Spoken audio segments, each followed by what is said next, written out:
Indian national Lokdal की परिवर्तन यात्रा फरीदाबाद पहुंची। इस दौरान प्रथला विधानसभा क्षेत्र में लोगों ने परिवर्तन यात्रा का फूलमाला पहनाकर स्वागत किया। इस मौके पर चौधरी अभय सिंह चौटाला भी मौजूद रहे। खबर फास्ट न्यूज संवाददाता से परिवर्तन यात्रा को लेकर उन्होंने खास बातचीत की। इंडियन नेशनल लोकदल की हरियाणा परिवर्तन यात्रा फरीदाबाद के प्रथला विधानसभा क्षेत्र में पहुंच चुकी है और प्रथला विधानसभा क्षेत्र के हर एक इलाके, हर एक गली से जो है ये परिवर्तन यात्रा गुजर रही है और अभय सिंह चौटाला इसका नेतृत्व कर रहे हैं। और कहीं ना कहीं 2024 के चुनाव पर निशाना कहीं ना कहीं ये जो है वो लगता हुआ नजर आ रहा है। इसके साथ साथ जितनी भी जगह अभय सिंह चौटाला जनसभाओं को संबोधित कर रहे हैं वहाँ पर अपने मुद्दे भी बता रहे हैं और साथ ही साथ सरकार के द्वारा की गई नाकामियों को भी जो है वो कहीं ना कहीं गिना रहे हैं। हमारे साथ अभय सिंह चौटाला मौजूद हैं, सीधा बात करेंगे। चौटाला साहब, परिवर्तन यात्रा आपकी चल रही है, लगातार 24 तारीख से परिवर्तन यात्रा चल रही है, कई विधानसभाओं में आप पहुंचे हैं, तो किस तरीके से आप देखते हैं इस परिवर्तन यात्रा को? ये जो परिवर्तन यात्रा है ये आज 17वें दिन में है जी। मैंने अब तक 2 जिले कंप्लीट किए और पिरथला में आज तीसरा दिन है मुझे। लोगों का जो रुझान है वो देखने वाला है। आप सुबह से मेरे साथ चल रहे हो, आपने फतेहपुर में भी देखा और बटेड़ा छोटा सा गांव है जिसमें मेरे ख्याल 800,000 वोट भी नहीं है। किस तरह से पूरा गांव,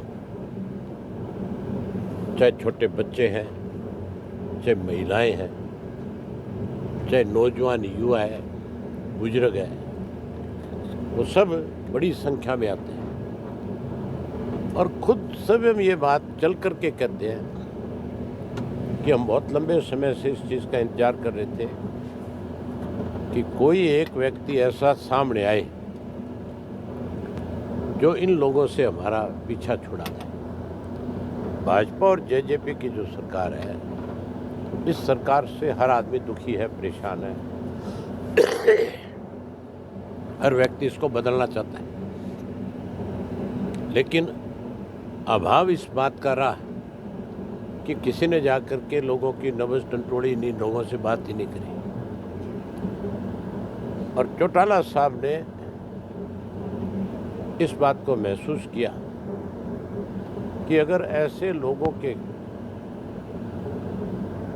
हाथ में लंबे समय सत्ता रहेगी तो प्रदेश को तबाह कर देंगे, बर्बाद कर देंगे। इस प्रदेश को बचाने का एक ही तरीका है, क्योंकि ये प्रदेश चौधरी देवीलाल ने बनाया। उनकी सोच थी कि हम एनसीआर में हैं, दिल्ली के चारों तरफ हैं, ये बहुत प्रगतिशील प्रदेश बने, इसकी अपनी एक पहचान हो।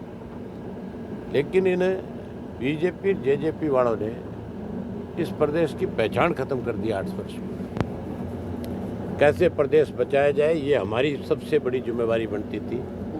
कांग्रेस तो आज भूपेंद्र सिंह हुड्डा तो पूर्ण रूप से भारतीय जनता पार्टी की कठपुतली की तरह काम करता है। जैसे मुख्यमंत्री उसको आदेश करता है, घुमा फिरा के वैसे ही फैसले लेता है। जिस तरीके से आप अब चल रहे हैं इलाके में, 3 मुद्दे आपने रखे हैं, वो 3 मुद्दे क्या क्या हैं, कैसे जो है वो कहीं ना कहीं जनता को एक फ़ायदा मिलेगा उन मुद्दों से?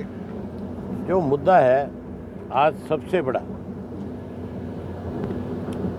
जो पेंशन चौधरी देवीलाल ने बुजुर्गों को दी थी, जो 100 रुपये माहवार शुरू करी थी, वो पेंशन आज बढ़नी चाहिए थी। इनके सहयोगी कहते थे 5100 करेंगे, ये भी हर साल 250 रुपये बढ़ाने की बात करते थे।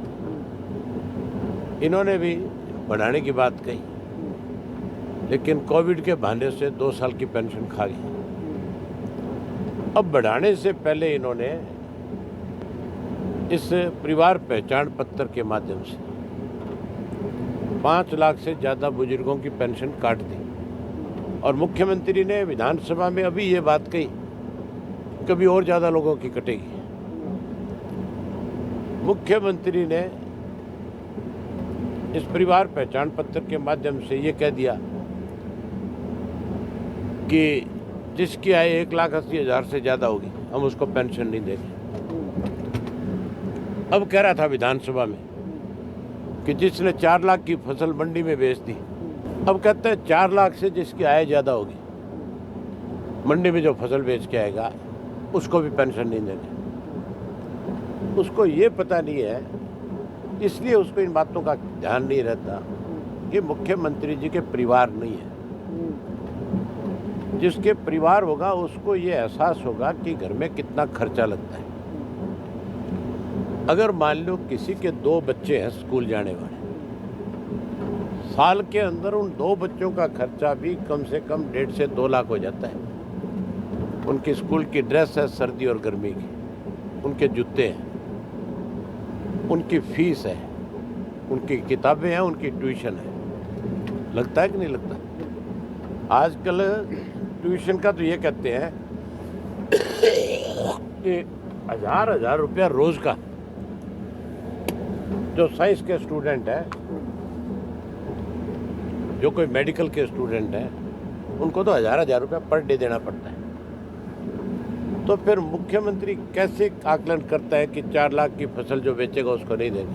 नहीं, जिस तरीके से हम देख रहे हैं क्योंकि हरियाणा के अंदर लगातार महंगाई आसमान छू रही है, सरपंचों के ऊपर डंडे बरसाए जा रहे हैं, ई टेंडिंग थोपी जा रही है, ऊपर से कहीं ना कहीं जो लिमिट है वो भी कहीं ना कहीं 2 लाख की जा रही है। इसके साथ साथ बात करें बेरोजगारी कहीं ना कहीं एक बड़ा मुद्दा जो नज़र आ रहा है, आपको क्या लगता है?